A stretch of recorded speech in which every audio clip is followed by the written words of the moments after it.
Anthony "Tony Z" Zerilli was a notable figure in the Detroit Mafia, also known as the Detroit Partnership, which is one of the 25 mafia families in the United States. Zerilli's life reflects the clandestine and violent underworld of organized crime in America, especially during the mid-20th century. Here's an overview of his life, involvement in crime, and connections to various cities. Early life and rise in Detroit. Tony Zerilli was born in Detroit, Michigan, into a family deeply entrenched in organized crime. His father, Joseph "Joe Uno" Zerilli, was the boss of the Detroit Partnership, a dominant mafia family in the Midwest. Growing up, Tony Zerilli was groomed to take over leadership in the family's criminal empire. His early life was marked by his involvement in various illegal operations, including racketeering, gambling, and extortion. As a young man in Detroit, Zerilli worked closely with his father and other key mafia figures. By the 1960s, Tony Zerilli was expected to inherit the leadership of the Detroit Mafia, as his father began stepping back due to age and health issues. Tony rose to the position of underboss and eventually held the reins of the family, albeit in an unofficial capacity while his father was still alive. New York connections. While Zerilli was primarily based in Detroit, the Mafia had a national structure, with close ties between different families. The Detroit Mafia, under Zerilli, maintained strong connections with the New York Five families, especially the Genovese and Gambino families.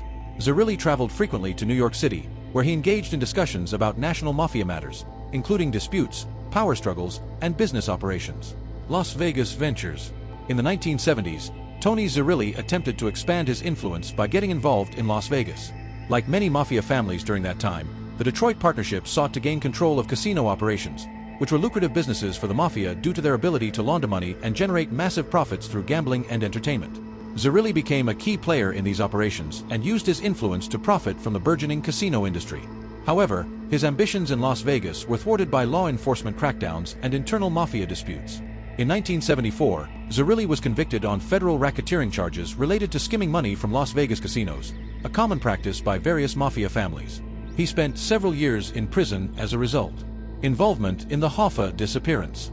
One of the most notorious events associated with Tony Zerilli was his alleged involvement in the disappearance of Jimmy Hoffa, the former Teamsters union leader who vanished in 1975. Hoffa was closely tied to the Mafia, especially through his involvement with the Teamsters Pension Fund, which was used to finance Mafia-run businesses, including casinos. Although Tony Zerilli was in prison at the time of Hoffa's disappearance, many believe he had prior knowledge of the plot. In later years, Zerilli claimed that Hoffa was killed by the Detroit Mafia and buried in a shallow grave in a field in Michigan, but his claims were never substantiated.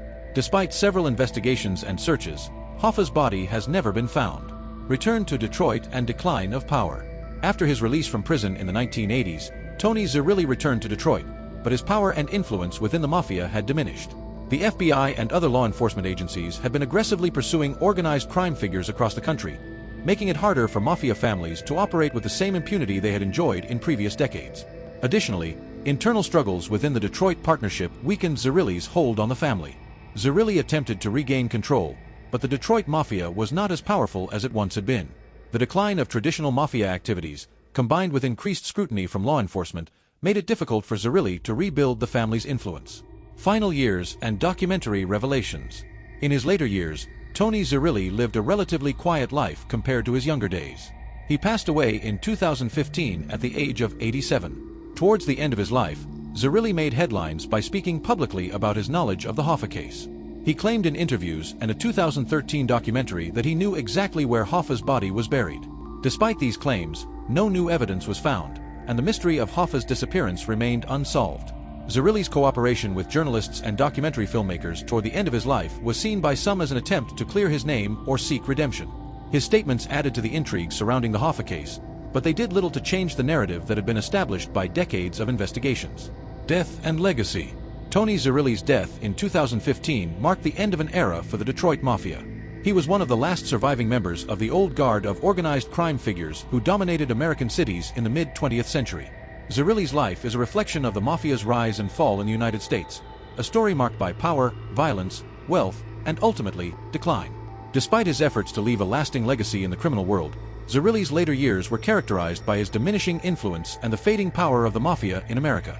His claims regarding Jimmy Hoffa added another layer of mystery to his life, but ultimately remained unresolved.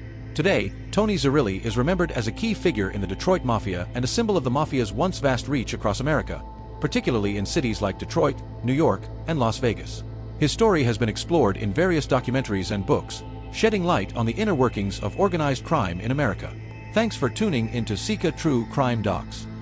If you enjoyed this story, don't forget to like and subscribe for more captivating tales. Your support helps us keep bringing these stories to life. See you in the next episode.